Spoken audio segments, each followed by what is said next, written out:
Alright mga S-Friends, sumula doon sa taas kung saan tayo kanina naroroon. Ito, meron din tayo palang malulusutan dito para siyang kuweba-kuweba.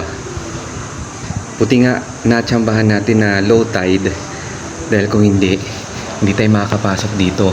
In fact, sabi nila umaabot lagpas tao talaga yung tubig dito. Pero bukod pa dyan mga S-Friend, disregard yun lang yung mga nakikita nyo mga kalat dyan. Kunwari wala na tayo nakikita pero sana nga ma-maintain na dahil sayang yung mga formation na katulad nito oh. Diba? Yan oh. Wonders of nature ika nga diba? Naks na. Yun nga lang dyan na sumisiksik yung mga baso-basura. Diyos ko Lord. Ayan. Hindi po sponsored ng Sito ha. Kayong ganyan. Yun lang, sana talaga malinis-linisan bago pa yung tuluyang tauhin talaga ito katulad ng ibang mga tourist attraction.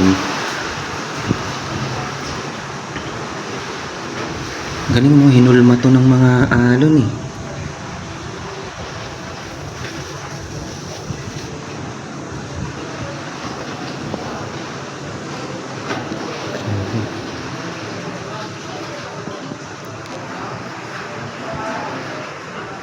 Pati yung kulay ng bato, no?